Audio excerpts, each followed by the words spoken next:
space station, building a more fuel-efficient aircraft, and a way to possibly predict. Right, you are tuning in to another edition of RMS Radio Live on KUAW. This is a broadcast produced, written, and starring students of Raytown Middle School in partnership with KUAW Radio. You can check out this broadcast in a number of ways. You can hit us up on KUAW.org, TuneIn Radio, Twitter, Periscope, Facebook, Roku, YouTube. And I know I'm missing one more, but all you got to do is type in KUAW and we'll pop right up. On most of the modes that I just got through announcing, you can also actually see and comment live with our panel. You can also call in at 816-599-6893 and talk with us live on the air. Today we have a very special guest, in the studio. We have Judge Corey Carter. He is a judge with the 16th Judicial Court in Kansas City, Missouri Municipal Court. I hope I said that correct. You got it. I got it? All right. You got it. Now, I would like our panel to introduce ourselves. Hi, I'm Chloe. And? Hi, I'm Symphony. And also in the studio, we have Mr. King, right? Okay, so we're about to get this show rolling. And also, before we get started, I do want to give a shout out to Chloe. She actually helped produce this show by bringing in the guests, and also Mr. King here as well, too. He helped produce it as well in the studio. So literally, as their teacher, I have my hands off. They did about 99.5% of the show on their own. So congratulations to you all for that. All right, Chloe, take us away. I have a few questions for you today. Sure, go ahead. So our first question is, were some of your cases unreasonable? Were some of my cases unreasonable? Yes. Okay. Unreasonable to me or unreasonable to the parties involved? To the parties involved. Yes. Most cases that wind up going to trial is because there is a disagreement about the interpretation of the facts. People have their arguments and they believe that they're right. The other party believes that they're right. So in most of my cases, all of my cases actually, the city or the government is a party to the case. Okay, and then you have the citizen, that's the other party. And that citizen is named the named defendant and the city is the plaintiff. And so it's, I do mostly traffic and minor ordinance violations.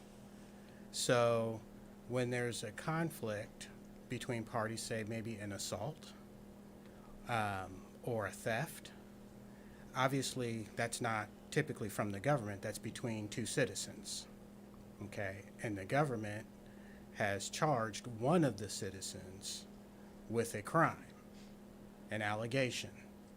And so as far as reasonableness is concerned, when the parties come to court, they both believe in their hearts that the other party is unreasonable. Okay, one for not being accountable for their actions, and the other believing that accountability is not the issue because they haven't done anything wrong. You know, maybe it was the other person's fault that the argument started, or that there was a fight, or maybe they were defending themselves. And then it's for the judge to decide, as the fact finder, to decide what the truth is. There's always going to be two sides to a story, and the truth is always going to lie somewhere in between. Thank you. Another question is, what college did you attend and why? I attended the University of Missouri Columbia, Mizzou. I attended undergrad at Mizzou. I got a bachelor's degree in political science, and then I went on to go to law school at Mizzou to get my Juris Doctorate. And why did I attend the school? Well, I'm originally from Columbia, so it was initially I got an academic scholarship to undergrad, and it was one of the schools that I applied to, law schools, and I was already there, had already been established, like had an apartment, knew where everything was at, so it was like, why go somewhere else? I just wasn't, I didn't have an appetite at that time, to venture out. Maybe looking back on it, maybe I should have gone just for a change of scenery to a different school. I enjoyed Mizzou. It's a great law school, but maybe to just be in a different environment, you know. So, but I didn't. Thank you. One of my first question would be, how many years of college and college did you have to do to become a judge? Okay. So 4 years undergrad, you can what they call major in anything that you wish. There's no specific major that you have to be or degree that you have to get to be eligible to apply to law school. I had colleagues that were had bachelor's degrees in mathematics. There were I knew of some colleagues that had degrees in leisure and tourism. I'm not sure about art or music, but certainly education, a degree in education, journalism. So anything that interests you to get a 4-year degree in, you can get a 4-year degree in and still apply to law school. So that's 4 years undergrad and then 3 years of law school. So for a total of 7. Do you believe in a case having a victimless crime? I think by definition there always has to be a victim. Sometimes that victim is the government. For instance, in the name of public safety, like speeding, a speeding ticket. There's rules, there's reasons why speed limits are set at certain miles per hour on certain roads. Civil engineers, not law enforcement, civil engineers have determined that based on the ability of the automobile to stop, road conditions, so on and so forth, that the speed limit should be set, let's say, for instance, at 35. Maybe you're within a residential area. Maybe there are businesses, schools, lots of parking lots and driveways off of the road, and lots of people entering the roadway versus a highway where there's a defined stretch for miles and designated off and on ramps that are designed for cars going at higher rates of speed to exit. So as far as a victimless crime, then that's not a crime at all.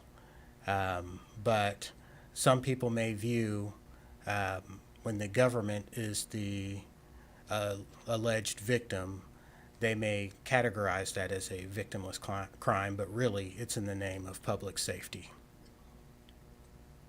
and social order.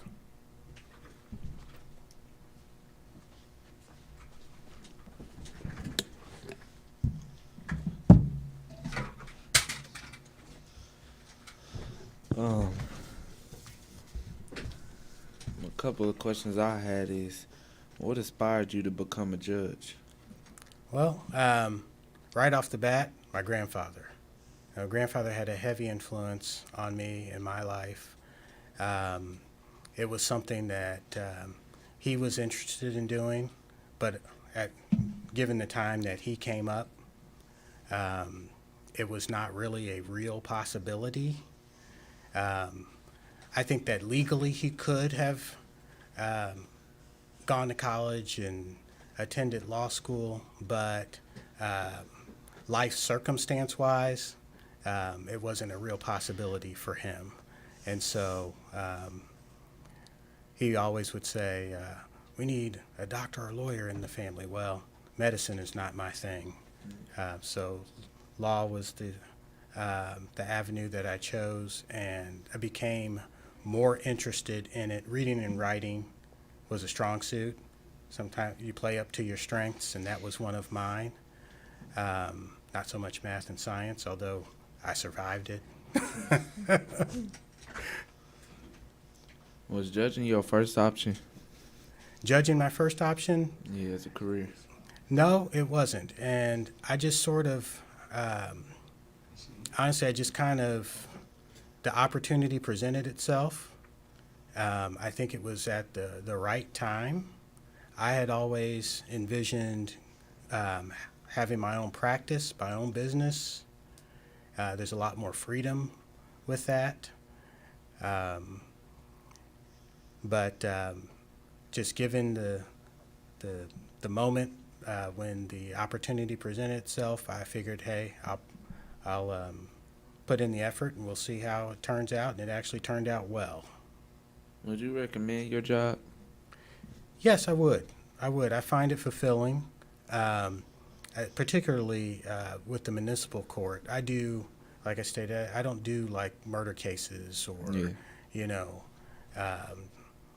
or serious violent crimes. You know, no one, typically there's no loss of life involved. You know, everybody's going to walk away. And the sentences, even the maximum range of punishment is rather low. It's 6 months. You know, so my job allows for lots of opportunity to get involved with the rehabilitative aspect of the judicial system, and that's a high point for me. I mean, I've seen people, I've witnessed people, I do on a regular basis, turn their lives around. Yeah. What mindset does it take to become a judge? Well, I would say that there would be, you have to be firm in what you believe is right. You have to be open. With that being said, you have to be open because you have to make decisions. A decision has to be made. That's what you're tasked to do. You also have to have, and it's as difficult at times, but you also have to have the ability to reserve judgment until all of the evidence is in, so everyone is heard. Because I've been in situations, in cases where, you know, you're listening to it and you're open-minded and you're listening to it and you're just like, well, it doesn't sound so good for, you know, party A. And then it comes to that last witness, maybe even the last sentence, that completely changes the whole landscape of the trial. And so you have to be able to reserve judgment until everyone is heard, because you never know when you may hear that one thing that completely changes your initial perception.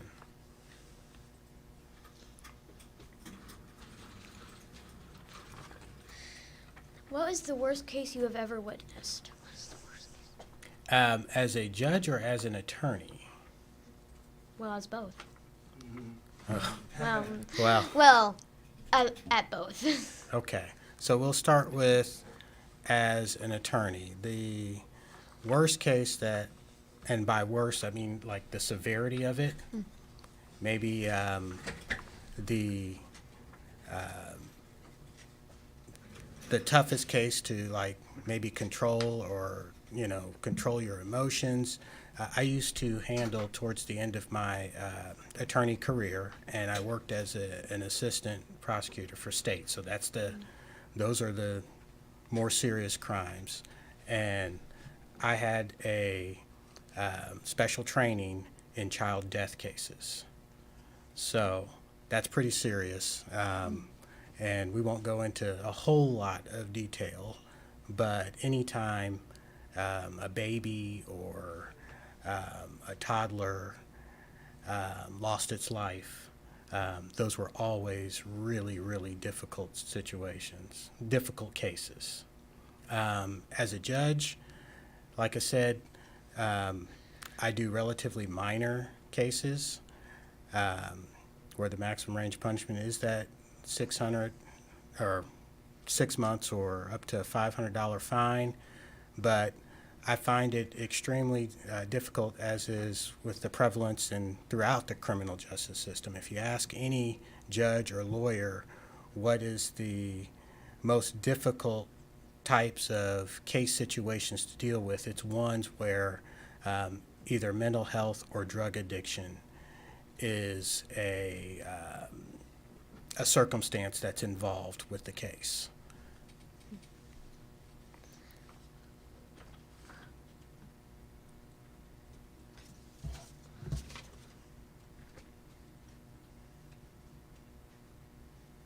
Was judging your first approach or option?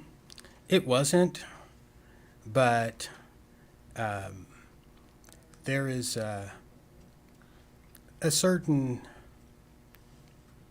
let's put it this way, to become a judge, you got to be one of two things. And for municipal, it's the ability to see lots of people and maintain the ability to hear each case as if you were only hearing one case a day, to give it that level of care and attention. If you're going to be more on the state level as a judge, maybe even the appellate level, so we're talking Court of Appeals, Supreme Court, you have to have the desire to, well, on the appellate level, to have an impact on changes in legal interpretation. Okay? That's the big deal there. So you're bringing your world experience, your legal experience to the court, and it is shaping, whether you realize it or not, it is shaping how the law will be interpreted in the future. And it's always the fascinating thing about the law, and what really has, obviously my grandfather was my initial inspiration, but what really drew me in is that the law is always evolving. It's always trying to fix itself.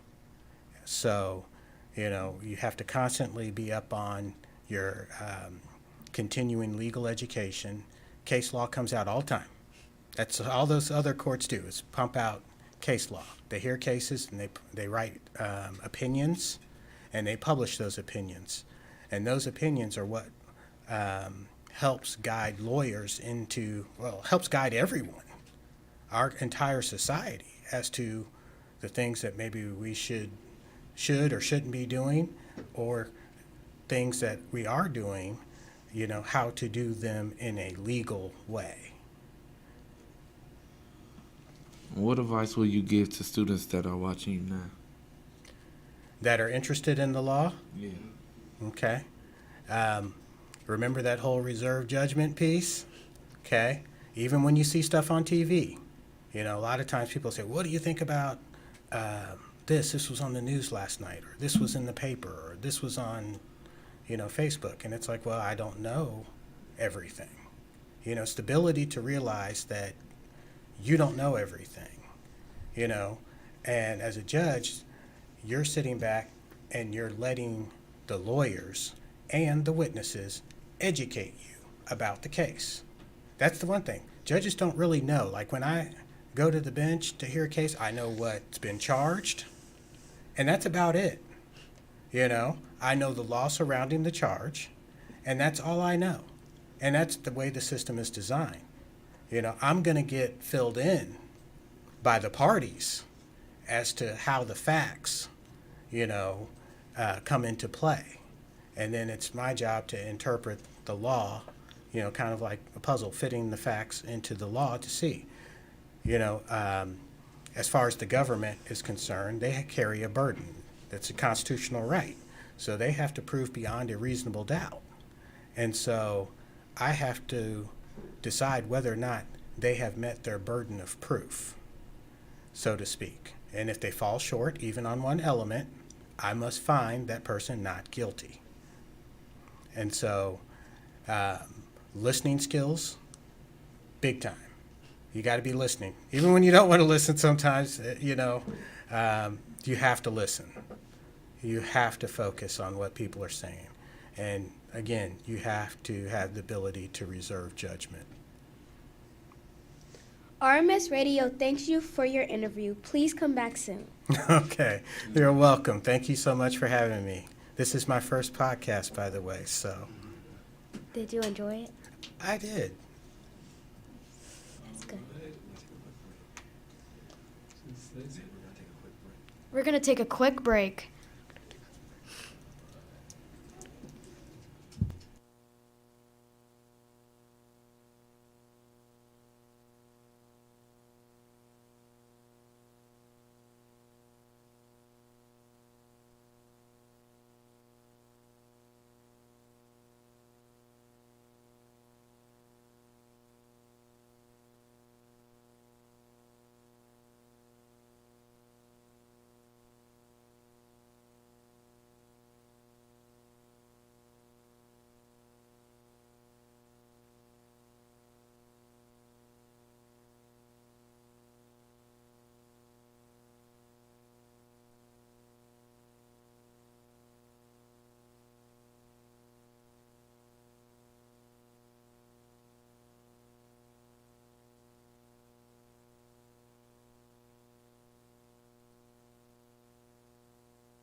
All right, we are back after our brief commercial break.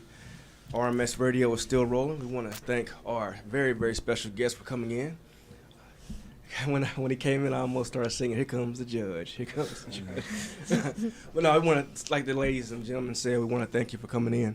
Now that we're back on the air, this next session is our roundtable talk, and I'm going to hand it off to our panel of RMS Radio students. So, recently added to our schools, we have now e-hall passes. What do you guys think about the new system? I don't like e-hall passes and the whole idea that if you don't have your computer, you can't go to the restroom. For some teachers, when other teachers, they'll be kind enough just to make it on their own, but some teachers feel they ain't gonna do it if you ain't got your computer. I also have to agree. I think that the e-hall pass doesn't help much. I see kids still skipping, even though, like, wasting time, even though the e-hall pass doesn't do much more. It just makes more problems than the problems that already existed. I feel with the e-hall pass, I agree with what you guys are saying with like how we don't like it and things, but I feel like with the e-hall pass, it has made it harder. With only giving us 2 passes a day, accidents may occur and things like that. And how you would have to wait if a restroom is full, how you would have to wait for that person, but you never know what that person is actually doing, or if they're skipping class. Then you wouldn't have that chance to use the bathroom, and you'll only have 1 more pass left. And it's like, it's not fair to us kids who actually want to stay in class, but we have to go do business outside of class, but we can't because of those students that feel that they have the need to skip class or do things that they don't need to be doing. Yeah, it's most definitely pros and cons to e-hall passes, but the yellow passes, I prefer more. And at the end of the day, it's some kids that's obvious you shouldn't be letting them out of class, so it's on the teachers and the students. Another thing is, I've received from multiple teachers that the e-hall pass doesn't work as much, and I've heard that if they were in charge of it, they would like cancel it all.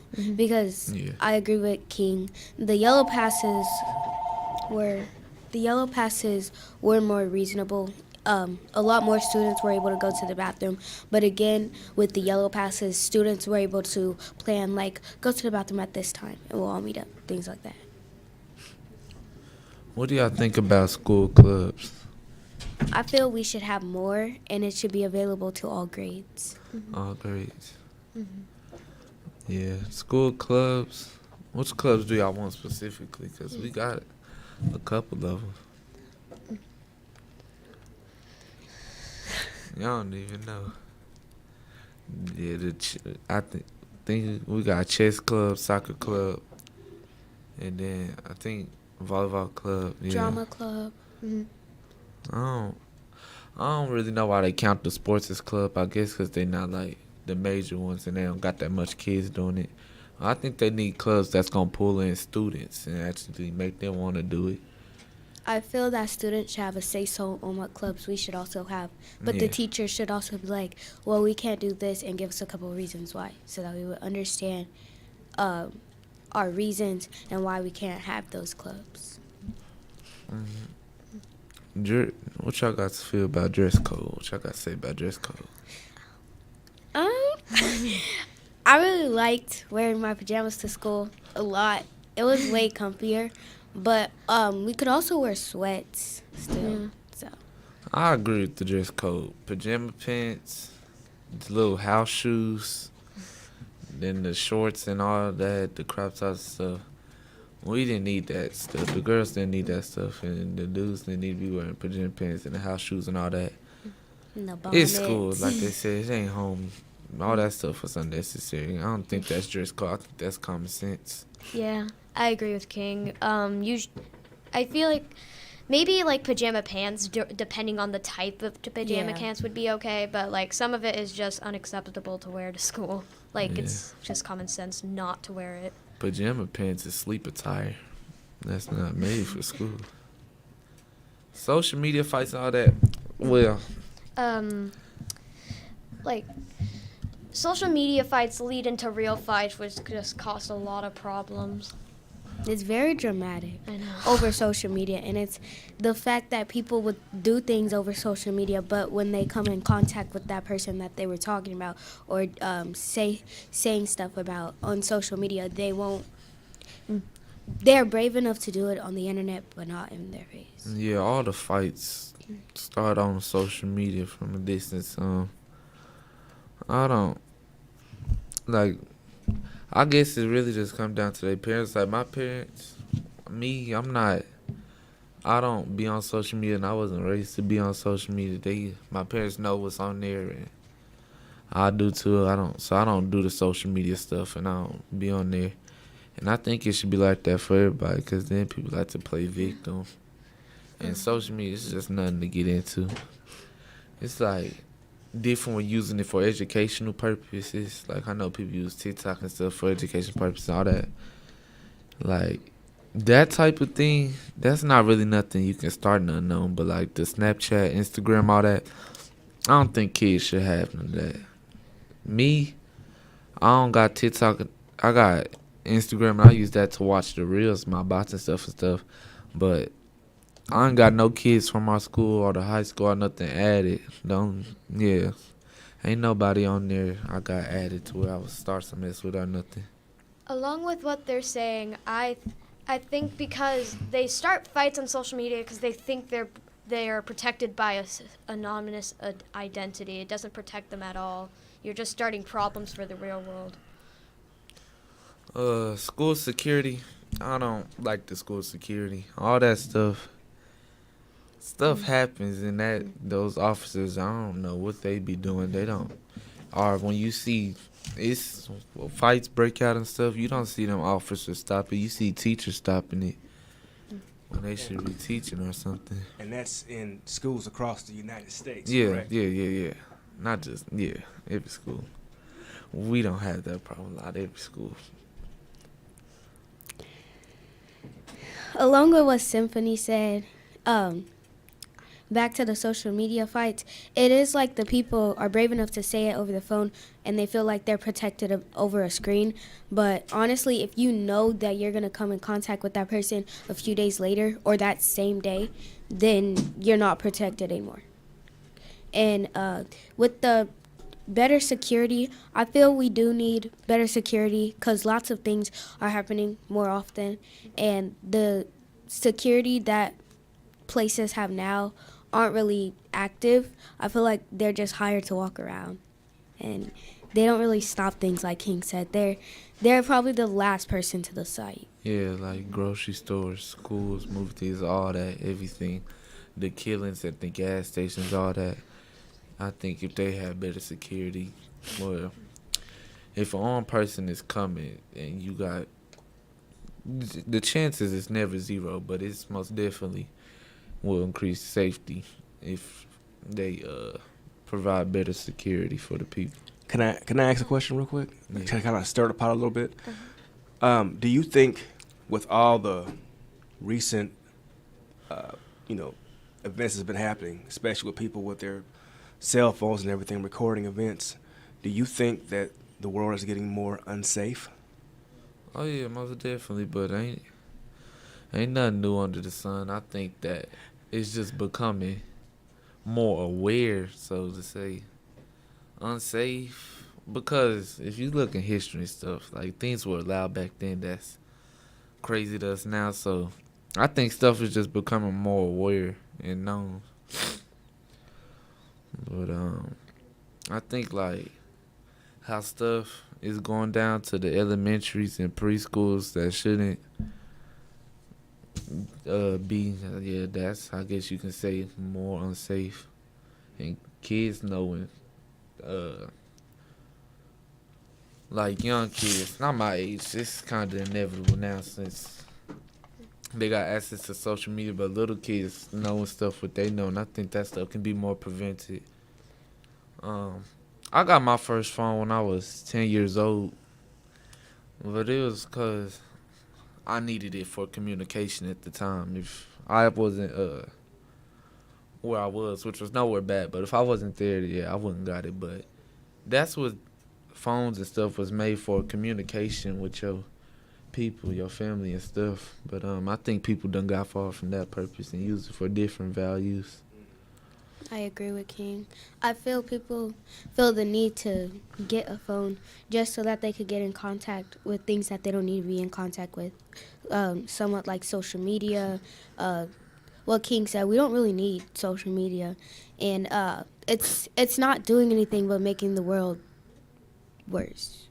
And I feel we can better by becoming better on social media. If you do have or on a social media platform, be positive on that platform. Don't just go on there just to be negative to people that you don't even know. Just because you're having a bad day doesn't mean make somebody else's day bad. Yeah. Along with school fights, I feel like the people made e-hall passes because they think it'll be helpful. They think it'll make things safer, but it doesn't. They think it's supposed to help. It's supposed to stop less fights, but it's not doing anything. It's just still letting them go on and fight or skip class still. And it's just making it's like I said before, it's making a lot more problems than it's worth. I think e-hall pass is actually helping. It's like I said, pros and cons, but Yeah. the rate of all those things ain't as much as they used to. And on top of that, as you see, like last year, the fights ain't happening while we in class. They happening when we in the hallway and stuff because they can't do it because of those e-hall passes. The e-hall passes, I like how it's limited to 2 a day, but I think it should be different categories. Like restroom, they shouldn't limit that to 2 days, 2 times a day. And I forgot what I was gonna say. But yeah, e-hall passes, what King said, have pros and cons. Along with the fights, yeah, fights are happening more than imaginable, and they're happening more severely. They're worsening and worsening, and it's no better for the people in those fights or involved with those fights. It's no better for the people around the fights or around the people in the fights. It's no better for the community around the fights or the people trying to stop the fights. So with the e-hall passes, them creating that for us children, of course, we're going to go out. They're going to find a way to go around the hall pass rules. They're gonna find a way to escape those rules. And children are children. They're gonna break some rules. Everybody breaks some rules once in their life, and later you'll turn around and be like, I should have never done that. And it's like the hall passes, I feel like we'll all turn around and we'll be like, those should have never happened. Because with 2 passes a day, I agree with King, there should be categories. There should be probably like 5 bathroom breaks. Or that is a little unreasonable. But 3 bathroom breaks a day, because there are times where people may have an emergency or things may be happening and things like that. And you not being able to go certain places during those times, and what if you run out of those hall passes? Then what happens? You can't do anything. What if you have to go to the bathroom really, really bad and you're about to have an accident? You can't do anything because you have no more hall passes. And I feel it's unfair to us children having to sit in the classroom, having to wait for that timing. What was the Kansas City school that closed down or was closing down? Was it Hogan? Yeah, no, I think that's pretty much enough evidence on why schools need more security and stuff, that your kids, so not to bash Hogan, but if it gets that bad, you know something wrong with the staff and the kids. And I think it wouldn't hurt for them, because a lot of schools be sitting on money and don't like to use it for things like that, like to fatten their pockets as people, but it wouldn't hurt for them to throw metal detectors and things like that to prevent some of the stuff that's going to happen at those schools, all the schools in the world. And with the ER passes, I think that's a great idea. But at the same time, I think it can be some stuff changed about those. If they could have did this, the only thing different about the ER pass, well, really that stands out to me is the to show if you can go to the bathroom or not, if somebody's in there or something, because a teacher, they could have just did something like gave you only 2 hours, you could have used those passes, and then yeah, like that, and then that'll be more the kids can start going past period, because I never I wouldn't use my pass unless I wouldn't ask for pass unless I had to absolutely go, or I'll just try to wait to pass period or something, because with me, I care about my education. I want to maintain all A's as long as I can. Well, yeah, I'm going to graduate my 8th grade year with all A's. And that's how I feel about the E-Hall pass. Now, one thing I kept hearing you all echoing a lot about was safety. Let's pretend that you all are in charge of safety in schools and in places with kids. I want each of you to say what you feel kids need in order to be safe in schools and facilities that support children. I feel we should have metal detectors, Yeah. or like those things that you walk through that detect if you have something, because I feel that we would need those, because clearly students are walking through doors with things that they know they shouldn't have. And for other students to know about those things, or for other students to like have them and not tell anyone, it's basically messing up our future, our community. And us being exposed to those type of things, I feel it's unfair to the future and our community. I feel that we should also have more security guards. I feel like we should also have like cleaner facilities or better things to protect our schools in our city. I've noticed a lot of like people coming up through the wrong doors, and there's not enough like guards there. There's not enough people watching, because a kid can open those doors not knowing who's supposed to be there and who's not. There should be more people watching instead of like Because I've seen most of the guards hanging out at the front doors. Yeah. I've seen most of them going through the wrong doors. They should be also at a lot of different doors, paying attention, close watch. If I was in charge of security, I would most definitely get metal detectors. I would limit all, well, whatever district or whatever I'm in charge in, it would be 2-door entrances. The upperclassmen will go through, have their own doors, and the lowerclassmen will share a door. As for teachers and stuff, I don't know what their training is, but whatever they go through, I know a handful of teachers who got their own little gym and they know how to protect us and stuff. And I was lucky to get a couple. And then students, oh yeah, backpacks would have to be in your lockers. There Yeah. wouldn't be no backpacks in the class. I agree with the hood off rules and stuff to be identified, but at the same time, if they know who you are and see your face, they shouldn't be a little bother and chase you around to other people's classes.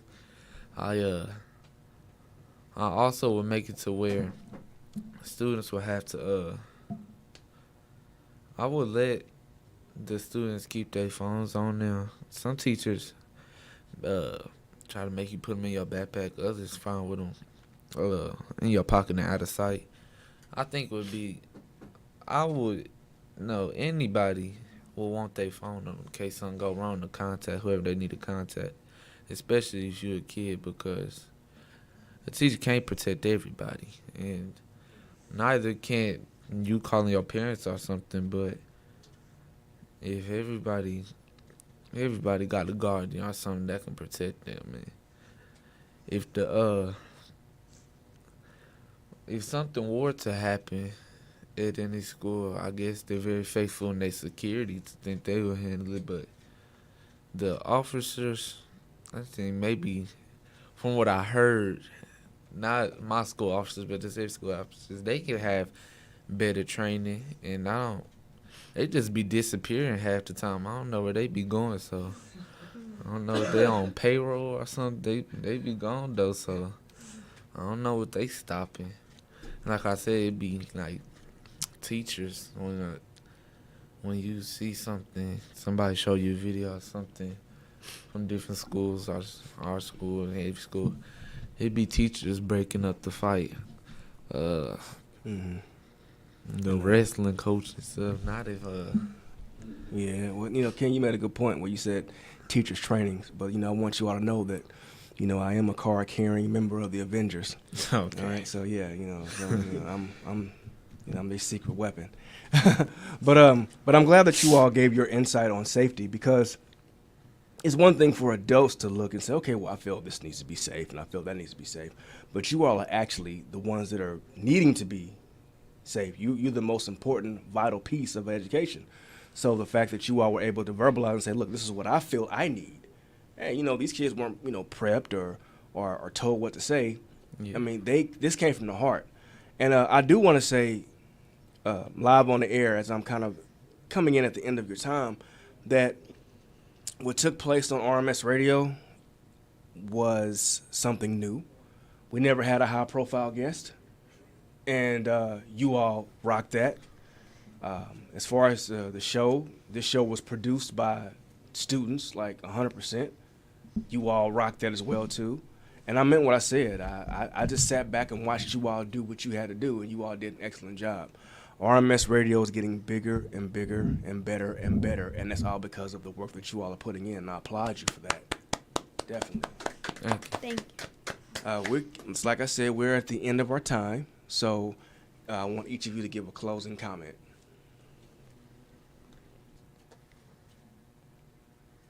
Yeah, a shout out, say hello to somebody. Your mama's in the other room. Hello, Mom. Did you enjoy watching the judge interview? I know you did. I want to give a shout out to the Wright family. I love my family, and RMS School for establishing this broadcasting club, and Mr. Gethers for getting us this show, and Mr. Walker, and Mr. Gethers, because the the people at our school, he give us the most support. I want to give a shout out to my family and everyone who helped put this together, this show together. And I also want to give a big shout out to Mr. Raven, because I know you're watching. And I want to say good night. And with that, from RMS Radio and KUAW Radio, we want to say good evening. Please continue to support anything academic with kids, whether it is science, math, the arts, broadcast, literature. I mean, these kids are putting in work. I mean, not to sound like a cliche, but the children are our future. I mean, they're going to carry the torch for us. So please support. You can donate to schools. You can also donate to KUAW for RMS Radio. Just call 816-599-6893, or you can email us at KUAW985@gmail.com. You all have a blessed evening, and we will see you at the end of February for another edition of RMS Radio. Bye. Bye.